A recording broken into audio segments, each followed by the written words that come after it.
Well, to another example of journalists and activists exploiting some incidents, some tragedies, a bit of a theme tonight, to make exactly the wrong point.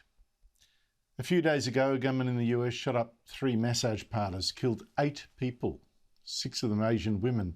Police, despite that, say they don't actually know if there was a racist angle here. But this is how the ABC reported it. US outrage over Donald Trump's racist rhetoric took a new turn this week after shootings at spas near Atlanta. Yes, indeed, our ABC was blaming Donald Trump because he'd used the term China virus in an interview with Fox News on the night of the shooting. Now compare that leaping to conclusions with this. Yesterday, yet another mass shooting in the US, this time 10 people murdered in a supermarket in Colorado, all of them white, by the way, and here is how the ABC reported this horror. Joe Biden calls for tighter gun control laws as police identify Colorado shooter as 21-year-old male. Not a word this time about any possible motivation, not a clue in the headline at least about his name, because that might give you a clue. Just right near the bottom of the story, there was this hint that the alleged shooter is a naturalized US citizen from Syria and possibly mentally ill.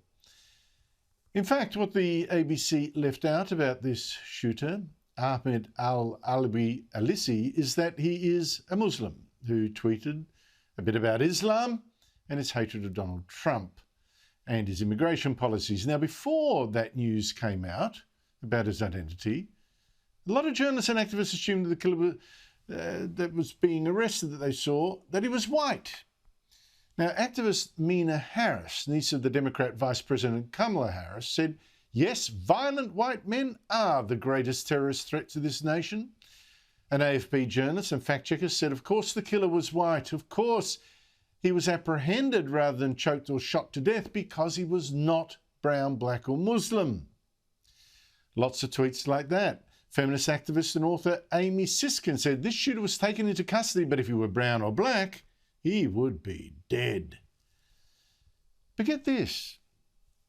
When this same Amy Siskin learned that, in fact, this killer was brown, Syrian and Muslim, she suddenly didn't want people to know his identity after all, and tweeted that perhaps let's not glorify the killer with the attention of having his name widely known.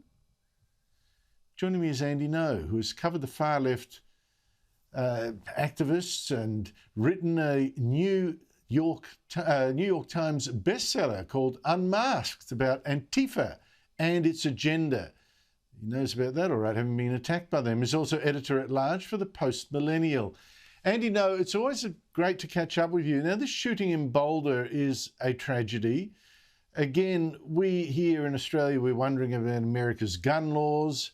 But when it comes to how journalists and activists responded before they knew the killer's identity, what does that aspect of this tell you?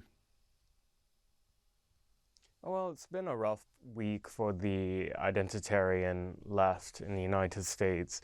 Last week we had the shootings in Atlanta where it was blamed on anti-Asian racism, despite the local investigators, as well as the head of the FBI coming out saying there was absolutely no evidence of that. And then people pivoted to assuming that just because the majority of the victims in those killings were of East Asian background, that is evidence, hard evidence of white supremacy. They tried to jump on that narrative in the mass shooting that happened in Boulder, Colorado, in the last 48 hours. There was some blurry footage that had come out showing a person being apprehended, and he had somewhat light skin, and then the narrative was that this was another mass white shooter. We've come to find out that it's a Syrian Muslim man named Ahmad Al Aliwi.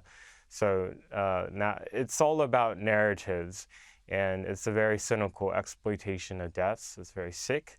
We're misdiagnosing the issues we're having. We need to be having discussions about mental health, guns, as well as potentially we don't know the motive of what motivated the Colorado shooter, but it maybe has something to do with religious extremism based on his history of posts. Well, you know, you're right. We don't know the motives yet. We don't jump to conclusions, but it is a relevant fact what his identity is. It was the jumping to conclusions the other way around. Is there really any truth to this assumption that was so widely bruited around that black killers, they get shot, white killers, they just get arrested peacefully? No, that's not true at all. Actually, they're just counting.